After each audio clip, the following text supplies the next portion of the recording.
السلام علیکم. اب تک ڈاکٹر دانش کے ساتھ حاضر ہوں.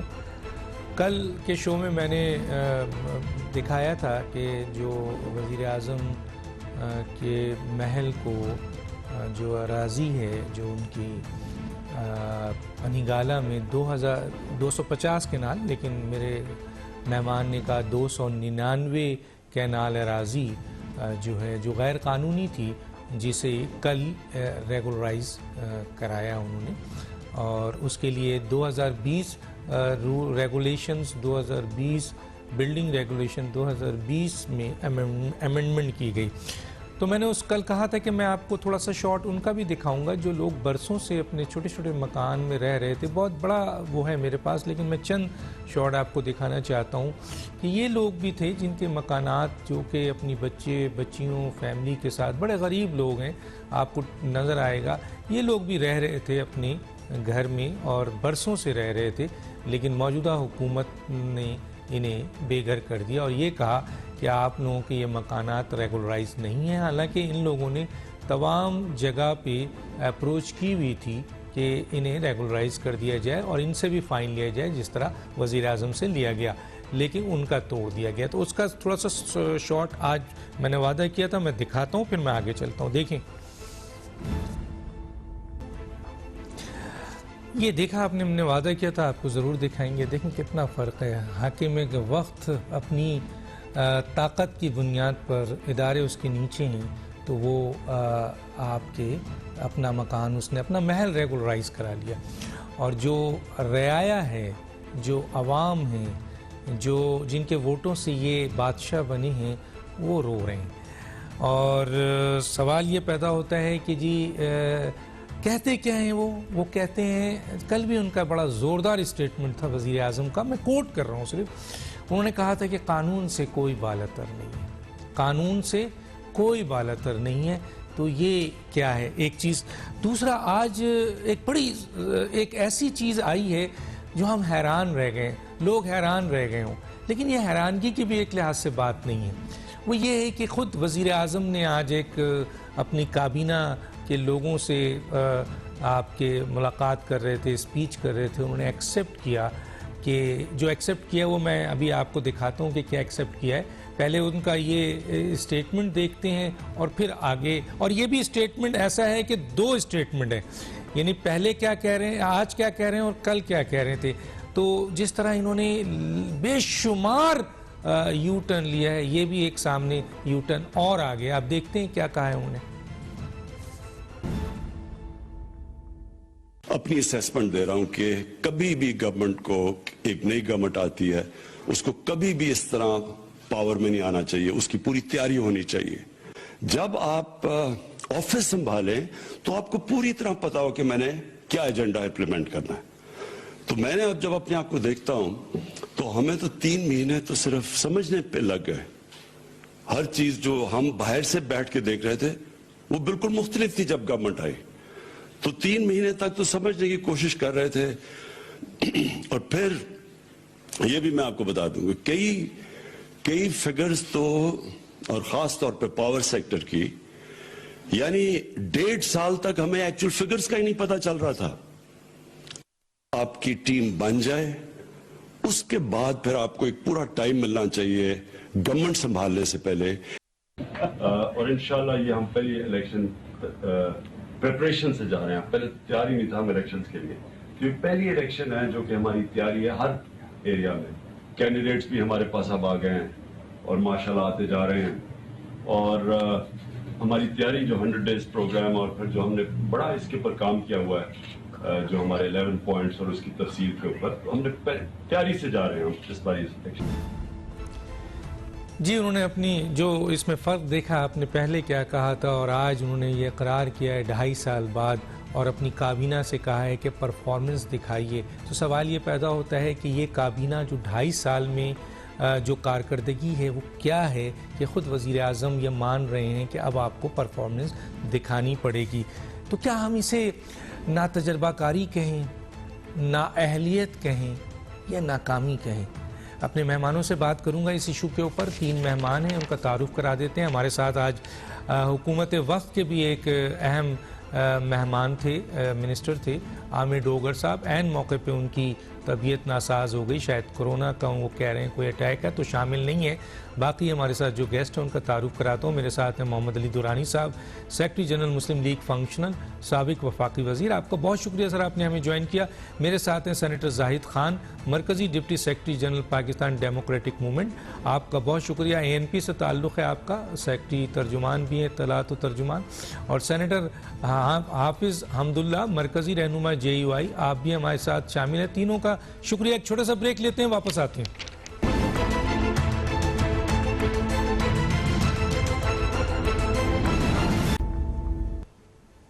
ویلکم بیک جی۔ محمد علی دورانی صاحب آپ کی طرف آتا ہوں، اور یہ ایک چیز جو بہت ہی امپورٹنٹ 2.5 سال کے بعد آپ کے سامنے آئی ہے کہ وہ عمران خان جنہوں نے 100 دن کے اندر رزلٹ دینا تھا سر اس قوم کو، جو وعدہ تھا ان کو، آج 2.5 سال بعد وہ کہہ رہے ہیں کہ یہ جو حکومت میں آئے ہیں اس میں ان کو سمجھ نہیں ہے، اور آپ کے معیشت کے حوالے سے کچھ اندازہ نہیں ہے۔ اپنی پوری کابینہ کو وہ کہہ رہے ہیں کہ آپ اب پرفارمنس دکھائیے، 2.5 سال بعد کہہ رہے ہیں۔ تو سر کیا اسے ہم کیا کہیں سر؟ یہ ان کی ناتجربہ کاری ہے، یہ ان کی نااہلیت ہے، یا یہ ٹوٹل 2.5 سال بعد اپنی ناکامی کا اعتراف کر رہے ہیں؟ سر کیا کہیں گے؟ بسم اللہ الرحمن الرحیم۔ ڈاکٹر صاحب، یہ جب خبر میں نے دیکھی تو میرے ذہن میں خیال آیا کہ ان کی کیفیت ایک ایسے ڈاکٹر کی ہے جو ایک مردہ مریض کے سر پہ کھڑا ہے، جو اس کے آپریشن کی وجہ سے جان کھو بیٹھا ہے، اور اس کے ورثہ کو وہ بتا رہا ہے کہ آپریشن کرنے کے لیے کسی ڈاکٹر کو ہونا چاہیے، میں تو ڈاکٹر نہیں ہوں۔ مطلب یہ ہے کہ ملک کی معیشت کے معاملات جن میں پہلی غلطی آخری غلطی ثابت ہوا کرتی ہے، ان غلطیوں کو کرنے کے بعد، اس ملک کی معیشت کا بھٹا بٹھانے کے بعد، اس ملک کے غریبوں کو رسوا اور تباہ کرنے کے بعد، ملک کے ایک ایک شعبہ زندگی کے اندر چلنے والے تمام امور کو بگاڑنے کے بعد، وزیر اعظم میں یہ اہلیت ہے کہ وہ یہ کھڑے ہو کے کہہ رہے ہیں کہ انہیں تو پتہ ہی کچھ نہیں تھا۔ ان کی کیفیت تو بالکل ویسی ہے۔ وہ ایک غلام محمد صاحب ہوتے تھے کہ انہیں کچھ سمجھ نہیں آتی تھی، ایک سیکرٹری تھی جو ان کے کان میں بتاتی تھی کہ وہ کیا بتانا چاہنے کی کوشش ہو رہی ہے۔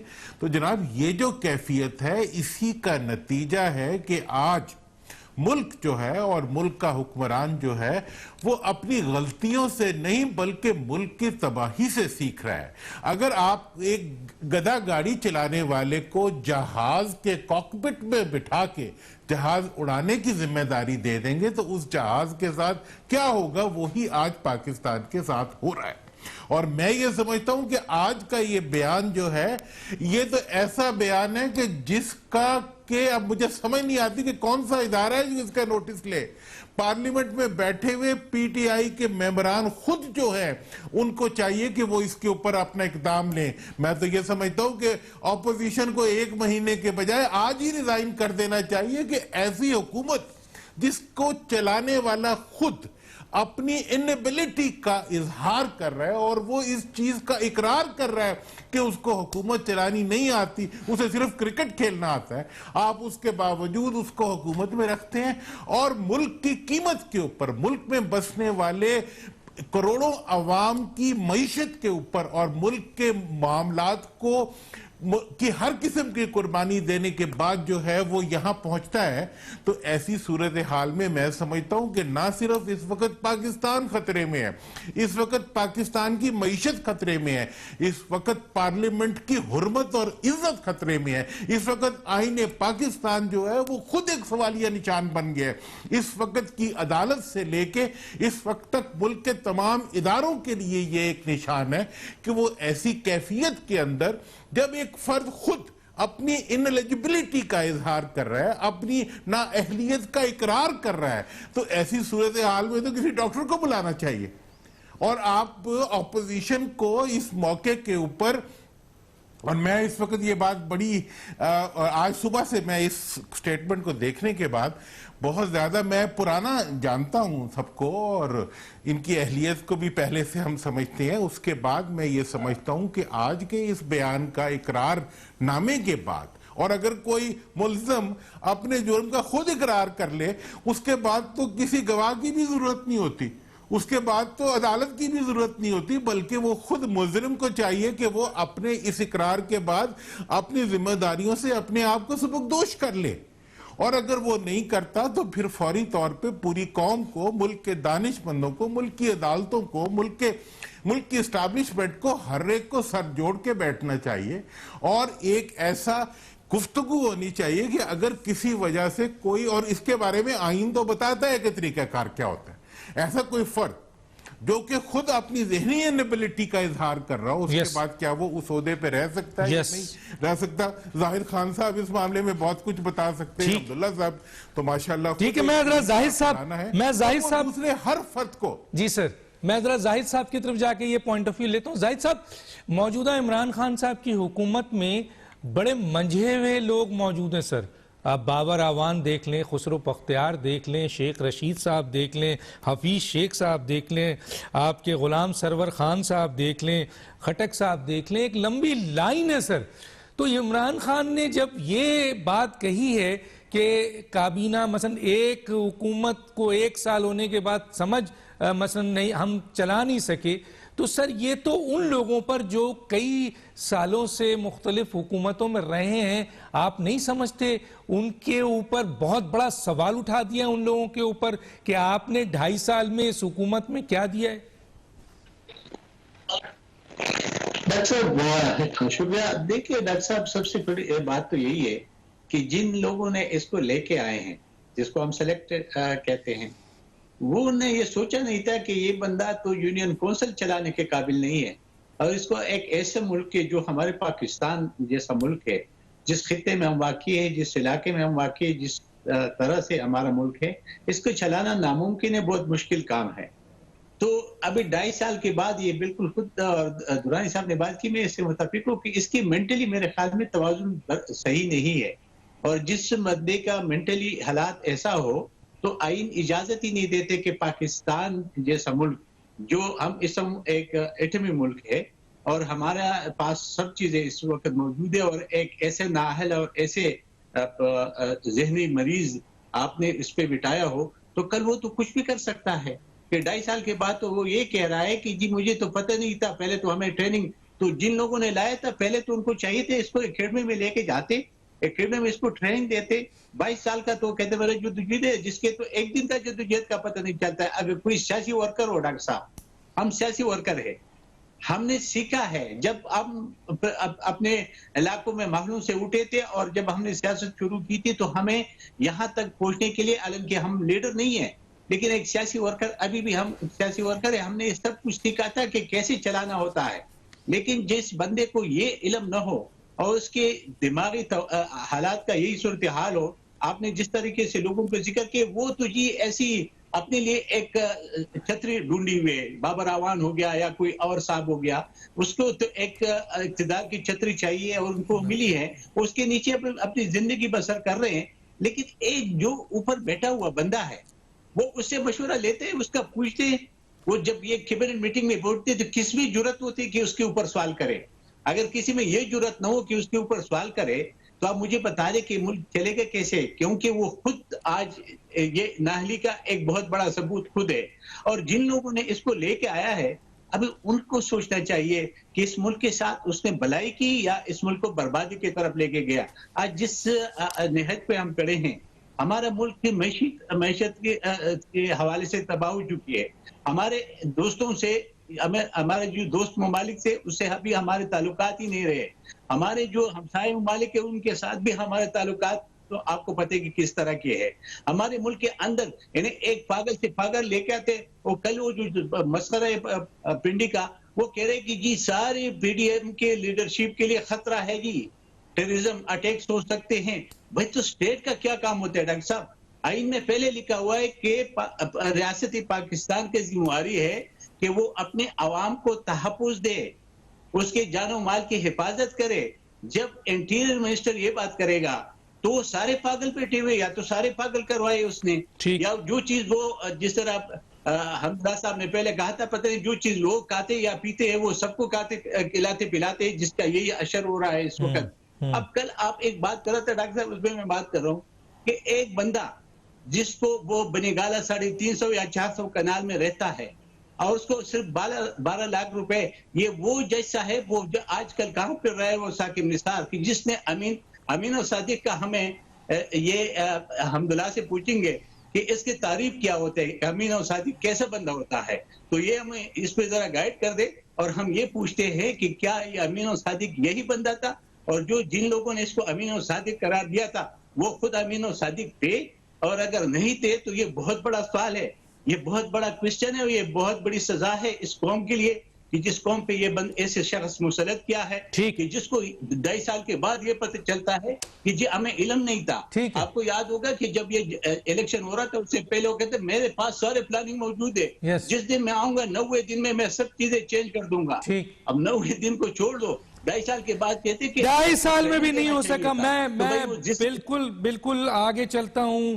اتنی بڑی ٹیم ان کے پاس ہے جس میں بڑے ایکسپیرینس لوگ ان کی ٹیم کا حصہ ہیں, کم از کم ان کے لیے اب مثلا ڈوب مرنے کا مقام ہے کہ وزیر اعظم ان سے کہہ رہا ہے کہ ان کی موجودگی میں وزیر اعظم کہہ رہے ہیں کہ جی 2.5 سال میں ہم حکومت میں آئے ہیں, حکومتی سمجھ نہیں سکے تو چلانا تو بہت دور کی بات ہے. حافظ حمداللہ صاحب, نااہل ترین آدمی, میں نے بہت سے آفیسز کو دیکھا ہے, میں خود بھی کام کر چکا ہوں, نااہل ترین آدمی بھی کسی آفس میں کسی جگہ کام کرتا ہے تو وہ یہ نہیں مانتا کہ میں نااہل ہوں یا میں سمجھ نہیں سکا, یا اقرار نہیں کرتا ہے اپنی نااہلیت کا.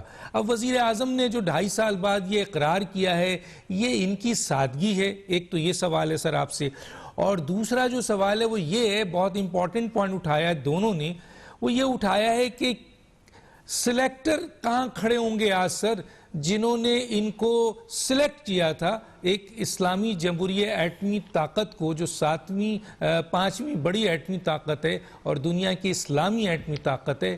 کیا کہیں گے سر؟ بسم اللہ الرحمن الرحیم. بہت شکریہ ڈاکٹر صاحب. میں آپ کی سوال کے جواب دینے سے پہلے میں ایک شعر سے شروع کرتا ہوں, میں کبھی کبھار سناتا ہوں. وہ یہ کہ یہی تو آثار قیامت کے ہے اے حیا, یہی تو آثار قیامت کے ہے اے حیا, جاہل اگرچہ ملک کے سردار ہو گئے. آپ مجھے بتائیے, آپ اپنے گھر میں کسی ایسے آدمی کو ایز اے کک, بحیثیت کک اپنے گھر میں رکھنا چاہتے ہیں جس کو دال آلو پکانا نہ آتا ہو؟ باقی کھانے تو چھوڑیے, آپ ان کو گھر میں رکھیں گے؟ نہیں رکھیں گے. اب ایک آدمی نے خود اعتراف جرم کیا, یعنی نااہلی کا اعتراف خود کیا کہ میں اتنا نااہل ہوں کہ مجھے چیزوں کی سمجھنے میں 1.5 سال لگے. کیوں 1.5 سال لگے بھائی؟ آپ کے پاس تو جنرل ایوب کا پوتا موجود ہے, عمر ایوب. آپ کہتے ہیں پاور سیکٹر کا تو 1.5 سال بعد مجھے پتہ چلا. کیسے پتہ چلا؟ پیٹرولیم اور گیس اور LNG کے حوالے سے آپ کے پاس نجیم بابر موجود ہے, آپ نے کہا یہ عقل کل ہے. آپ کے پاس تو معاشی حوالے سے ارسطو اسد عمر موجود تھے. آپ کے پاس تو وہ آپ جو چپڑاسی رکھنے کے لیے تیار نہیں تھے, پنڈی کا شیخ شیدا ٹھلی موجود تھے. آج آپ نے اعظم سواتی کو ریلوے کی منسٹری دی, وہ خود کہتے ہیں کہ اتنے ہاتھ اٹھائے کہ میں نہیں چلا سکتا اس کو بند کرنا پڑے گا. کل یہ نہ کہے کہ پاکستان کو بند کرنا پڑے گا. یہ ریلوے بیچنے پہ تلے ہوئے, یہ سٹیل مل بیچنے پہ تلے ہوئے, انہوں نے کشمیر کو بیچ دیا. ہمیں ڈر ہے کہ یہ پاکستان بیچ دے گا. بھائی سوال یہ ہے کہ یہ ریاستی مدینہ کا دعویٰ کرتے ہیں. انہوں نے کہا کہ میں اتنے لاکھ گھر لوگوں کو دوں گا. ابھی آپ نے جو ڈاکومنٹری چلائی, رول رہے ہیں، چیخ رہے ہیں، خود اپنے 300 کنال کا گھر جو انہوں نے سپریم کورٹ میں دستاویز سی ڈی اے کی NOC پیش کی، وہاں سے کہا گیا کہ یہ جیلی ہے۔ جب ایک آدمی اعلیٰ عدالت میں جھوٹ بول رہا ہے، وہ کیسے صادق اور امین ہو سکتا ہے؟ اور قرآن کی آیات یہ ہے کہ فاسق جھوٹے کی شہادت اور گواہی قبول نہیں ہے۔ جب ایک واقعے میں، ایک حادثے میں، ایک دعوے میں جھوٹے کی گواہی قبول نہیں ہے، جو سرٹیفائڈ جھوٹا ہو، وہ ملک کا حکمران کیسے ہو سکتا ہے؟ صرف فرق یہ ہے کہ وہ جھوٹ کو یو ٹرن کہتے ہیں، ہم یو ٹرن کو جھوٹ کہتے ہیں۔ دیکھیں ڈاکٹر صاحب، منافق کی 3 علامتیں جناب رسول اللہ صلی اللہ علیہ وسلم نے فرمایا، میں نہیں کہتا ہوں۔ منافق کی 3 نشانات، 3 علامات ہے۔ اذا حدث کذب، جب بات کرتا ہے تو جھوٹ بولتا ہے۔ آپ دل پہ ہاتھ رکھ کے خدا کو حاضر ناظر رکھ کے جھوٹ بولتا ہے یا نہیں بولتا ہے؟ اچھا، اذا خاصم فجر، جب کسی کے ساتھ لڑنے پہ آتا ہے، جیسے آج تک وہ اپوزیشن سے لڑنے پہ وہ گالی دیتا ہے، کیا ان کی پوری پارٹی گالم گلوچ برگیڈ نہیں ہے؟ یہ منافق کی دوسری علامت ہے۔ اور منافق کی تیسری علامت یہ ہے اذا اؤتمن خان، کہ وہ امانت میں خیانت کرتا ہے۔ بلکہ چوتھی علامت بھی ہے اذا وعد اخلف، جب وعدہ کرتا ہے وعدے کی خلاف ورزی کرتا ہے۔ آپ مجھے بتائیے کہ اپنے مخالف کے ساتھ گالم گلوچ پہ اترنا، کیا یہ اس قیادت کی عمران خان اور اس پارٹی کے شیوا ہے یا نہیں ہے؟ کیا انہوں نے قوم سے وعدے کیے تھے، انہوں نے پورے کیے؟ نہیں، خلاف ورزی کی یا نہیں کی؟ کیا وہ جب بات کرتے ہیں جھوٹ بولتے یا نہیں بولتے؟ بولتے ہیں۔ کیا انہوں نے امانت میں خیانت کی ہے یا نہیں کر رہی ہے؟ تو کیسے یہ اہل حکمران ہیں جن لوگوں نے ان کو مسلط کر کے 21 کروڑ عوام کے سر پر بٹھایا ہے؟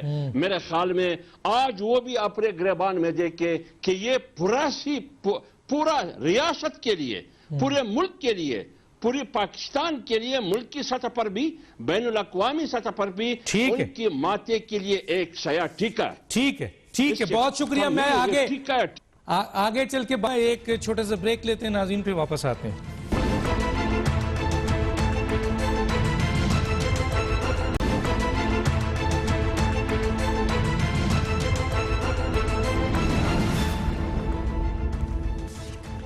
Welcome back. محمد علی درانی صاحب، یہ جو حکومت ہے جس کے سربراہ کیپٹن نے جو آج اقرار کیا ہے اپنی کہہ لیجئے نااہلیت کا کہہ لیجئے، یا جو بھی باتیں انہوں نے کی ہیں، انہوں نے تو مان لیا 2.5 سال بعد کہ میں یہ حکومت نہیں چلا سکا 2.5 سال میں۔ لیکن سر یہاں سوال ضرور اٹھتا ہے کہ جس کو سلیکٹ کیا گیا تھا اس نے اپنی نااہلیت کا اقرار کر دیا، اب سلیکٹر کہاں کھڑے ہوں گے سر؟ دیکھیں ڈاکٹر صاحب، جہاں تک سلیکٹرز کا تعلق ہے، جنہیں سب لوگ سلیکٹر کہہ رہے ہیں، وہ آئینی طور پہ تو اس ذمہ داری کے نااہل تھے، اور اگر انہوں نے ایسا کیا تو بھی انہوں نے غلط کیا۔ لیکن یہ بھی غلط ہے کہ آپ ایک غلطی کا جو تدارک ہے وہ بھی غلطی سے چاہیں۔ اگر آپ کہتے ہیں کہ جی ان کو فوج لائیے اور آج آپ فوج سے مطالبہ کرتے ہیں کہ ان کو ہٹاؤ، تو اس کا مطلب ہے کہ آئندہ کے لیے پھر یہ روایت بن گئی کہ لائیں گے بھی وہی، ہٹائیں گے بھی وہی۔ ایسا ہوا نہیں ہے؟ دیکھیں اس وقت ہٹانے کی ایسا ہوا نہیں ہے؟ دیکھیں ہوا ہے، ہوتا ہوگا، ہوتا رہتا ہے جی سر۔ دیکھیں میں اور بات کہہ رہا ہوں، ہوا ہے تو تبھی تو آج یہ بھی آیا ہے، اگر نہ ہوا ہوتا تو یہ بھی نہ آتا۔ تو اب میری جو اس وقت درخواست ہوگی سر وہ یہ ہوگی کہ ایسی صورتحال میں ہر صورت میں اپوزیشن کو اور پارلیمنٹ کو اپنا رول ادا کرنا چاہیے، تاکہ آئندہ کوئی بھی سلیکٹر یہ جرات نہ کرے کہ اس قسم کے کیا کہوں اس کو لائے۔ اور کوئی بھی سلیکٹر کو یہ لیجٹمیٹ رائٹ نہ دے اپوزیشن کے تم ہٹاؤ یا تم ان سے بات کرو یا تم ہمارے سے بات کراؤ. دیکھیں اس وقت اپوزیشن کے اور آج میں آپ کو بتاؤں کوئی پارلیمنٹ نہیں چل سکتی جب تک اس میں اپوزیشن موجود نہ ہو. اگر آج کی اس انتہائی ناگفتہ بے صورتحال کے اندر اپوزیشن اس پارلیمنٹ میں بیٹھنے سے رہنے سے اس کی ورکنگ کو چلنے سے انکار کر دے تو یہ پارلیمنٹ نہیں چل سکتی. یہ کہنا کہ جی میں الیکشن کرا کے لے آؤں گا, او بھئی کون سی حکومت ہوتی ہے جس میں 100% ایک ہی پارٹی کے لوگ ہوں اور وہ جیتتے ہیں, اور کہاں سے جیت کے آؤ گے؟ آج اگر الیکشن ہو جائیں تو شاید ان کی پارٹی کا ایک بندہ بھی الیکٹ نہ ہو سکے. ایسی صورتحال میں یہ سمجھتا ہوں کہ سلیکٹرز کو جو بھی کہیں, جس کی جو رائے ہو, مجھے اس پہ کوئی اعتراض نہیں ہے, اور اگر ایک غلط چیز ہوئی ہے تو اس کو غلط کہنا چاہیے, اس کے اوپر سب چیزیں ٹھیک ہے, لیکن آئین کی روح سے, پارلیمنٹ کی روح سے, عوام کی روح سے اس کی ذمہ داری جو ہے وہ آج کلیاتاً پارلیمنٹ کے ممبران پہ ہے, اور پارلیمنٹ کے ممبران سے آگے بڑھتے ہوئے اپوزیشن کے اوپر ہے. اور اپوزیشن جو آج کے دن متحد ہو کر ایک تحریک چلا رہی ہے تو یہ اس کی ذمہ داری ہے کہ وہ اس تحریک کو اس منطقی انجام تک لے کے جائے جہاں قوم کا دم نکلنے سے پہلے یہاں کا کوئی انجام نکل آئے اس کا.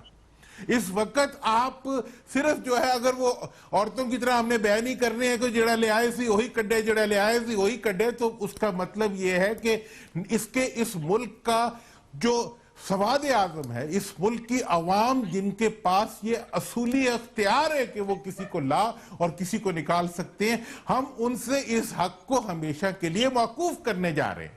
تو لہٰذا پہلی اور آخری اور سب سے بڑی ذمہ داری اس وقت اپوزیشن پہ بنتی ہے کہ وہ ایک ایسی حکمت عملی کے ساتھ چلے جس کے تحت یہ جو اس وقت دیکھیں یہ ایک بہت بڑا ایشو ہے.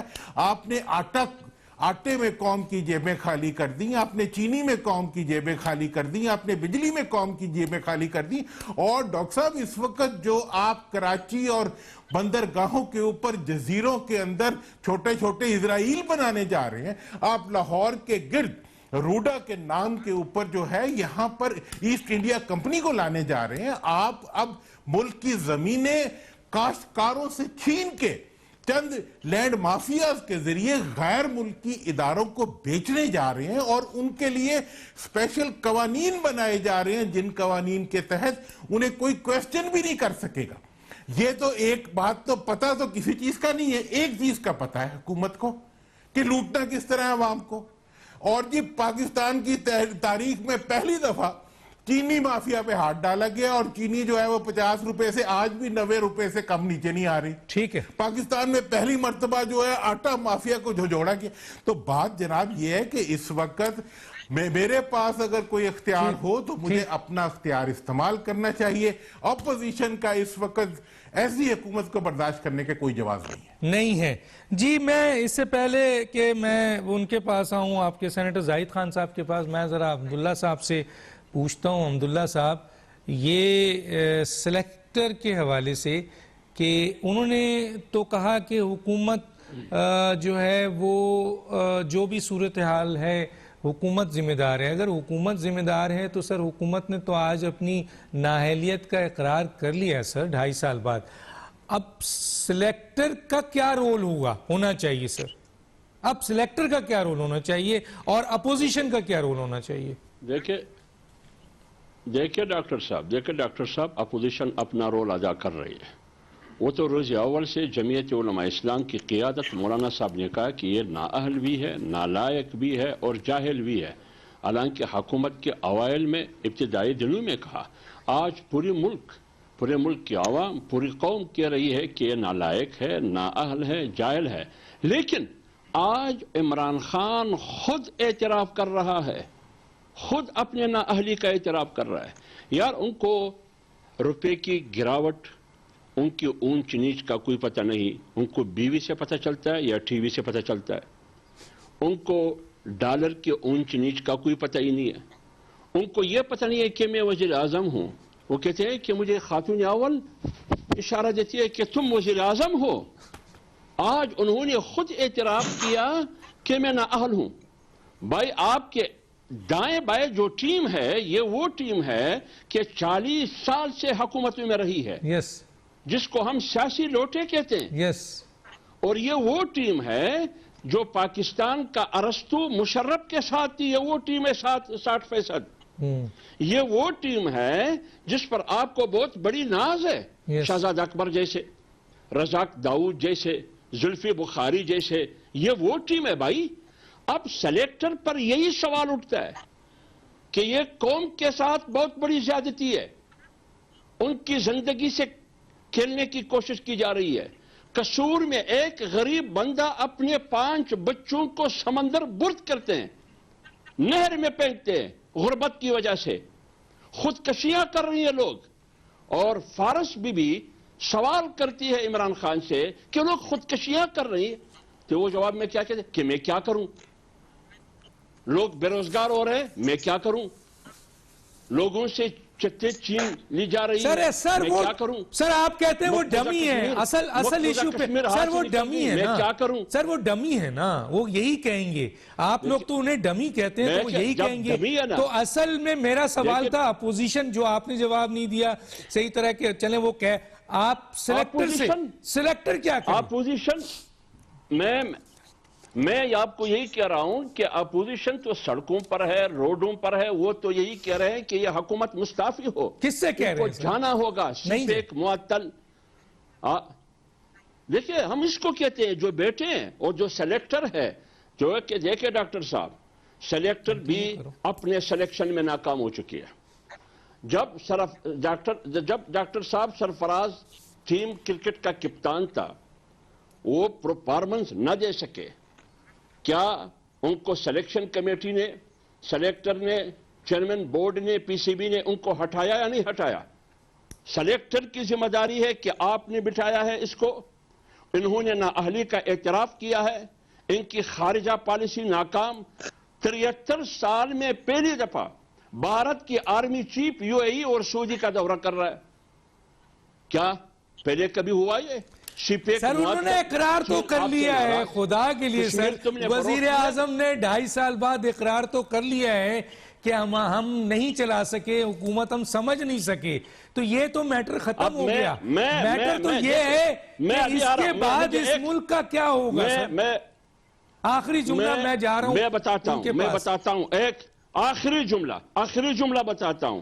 ڈاکٹر صاحب یہ حکومت 2.5 سال سے کڑکڑ کر رہی ہے, یہ حکومت 2.5 سال سے کڑکڑ کر رہی ہے, لیکن انڈے نہیں دے پا رہی. اور جب کسی گھر میں مرغی کڑکڑ کر رہی ہو اور انڈے نہ دے رہی ہو, اس مرغی کا کیا کرنا ہے؟ ذبح کرنا ہے. تو کون کرے گا سر, کون کرے گا سر؟ میں جا رہا ہوں این پی کے زاہد خان صاحب کے پاس. یہ عوام کرے گی. جی میں عوام کیسے کرے گی سر؟ یہ عوام کرے گی, عوامی قوت سے ہم کریں گے. زاہد خان صاحب کیا بولتے ہیں سر, سلیکٹر کی کیا ذمہ داری ہے سر؟ اگر وہ لائے ہیں تو ان کی کیا ذمہ داری ہے, یا اپوزیشن کی کیا ذمہ داری ہے؟ ڈاکٹر صاحب دو باتیں. ایک تو یہ کہ یہ جو موجودہ پارلیمنٹ ہے یہ تو بے اختیار پارلیمنٹ بنا دیا گیا. آپ اس کا پورا اگر یہ 2.5 سال ٹرن اوور دیکھے تو یہاں پہ کچھ بھی نہیں ہے, وہی آرڈیننس کے ذریعے یہ ملک چلایا جا رہا ہے. اور بدقسمت یہ جو سلیکٹرز کی بات ہم کر رہے ہیں, آپ نے دیکھا چیئرمین کے خلاف ایک نو کانفیڈنس آیا, اور جب لوگ کھڑے ہو گئے تو وہ 64 تھے. جب ووٹ ڈالنے اندر گئے باہر آ گئے تو 14 غائب ہو گئے, صرف 50 رہ گئے. یہی جو سلیکٹرز ہیں ہم ان کو کہتے کہ آپ غیر جانبدار ہو جاؤ, پھر ہم ان کو نہیں کہتے کہ آپ اس کو گرا دے یا بٹا دے. بٹائے تو آپ نے ہے, گرا ہم سکتے ہیں. اب جو اپوزیشن کے پی ڈی ایم کا جو ایک ابھی وہ چل رہا ہے وہ صحیح طریقے سے جا رہا ہے, لیکن دیکھیں اس نے پہلے کہا 2 باتیں کریں. ایک تو جو سلیکٹرز ہیں وہ غیر جانبدار رہے تاکہ عدالتیں اپنے کام کرے. عدالتیں یہاں پہ عدالتیں ابھی آزاد نہیں ہیں. ایک کیونکہ پہلے تو نیب کے ذریعے اپوزیشن کو دبایا, پھر ابھی دیکھیں نا جمعیت علماء کے اندر جو لوگوں کو جس طریقے سے مولانا فضل الرحمان کے خلاف کروا کے لے کے آ رہے ہیں, یہ دوسری بات دیکھو. تیسری بات یہ دیکھو کہ جب آپ یہ ان سے غیر جانبدار یہ ہٹ کے رہے, کیونکہ وہ تو نااہل ہے, وہ تو چل نہیں سکتا ہے. تو ابھی آپ مجھے بتا دیں کہ یہ تو بیساکھیوں پہ کڑا ہے, یہ بیساکھیاں گر جائیں گے, لیکن یہ سلیکٹرز اس سے ہٹے, یہ ان کو ابھی اور سپورٹ نہ کرے. اگر اس کو سپورٹ کرے گا تو یہ ملک بربادی کی طرف وہ لے کے گئے اور برباد ہو جائے گا. تو یہ ساری ذمہ داری سلیکٹرز پہ ہوں گی, کیونکہ یہ تو ایک بندہ ہے, یہ جہاز میں بیٹھ کر چلا جائے گا. لیکن جو پاکستان ہے, جو ہم 22 کروڑ عوام ہیں, یہاں کے جو رہنے والے ہیں, جو یہاں پہ بسنے والے لوگ ہیں, ان کا کیا بنے گا؟ آپ کے جو دوست ممالک تھے ان سعودیہ, یو اے ای, وہ انڈیا کے آرمی چیف کو لے کے جا رہے ہیں, آپ کے لوگوں کو باہر نکال کے آ رہے ہیں. افغانستان کے ساتھ آپ کے تعلقات بہتر نہیں ہیں, ایران کے ساتھ آپ کے بہتر نہیں ہیں, کشمیر تو آپ نے دے چکے ہیں.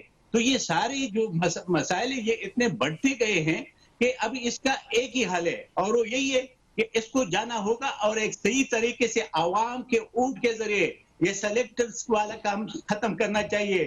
کیونکہ یہ سلیکٹرز کا کام رہے گا تو یہ ملک بربادی کی طرف, جو 70 سال میں ہم نے بربادی دی, کہ آگے بھی بربادی ہوگی. اللہ اس ملک پہ رحم کرے. اور ڈاکٹر صاحب ایک آخری بات ہے کہ ان کو چاہیے کہ یہ جو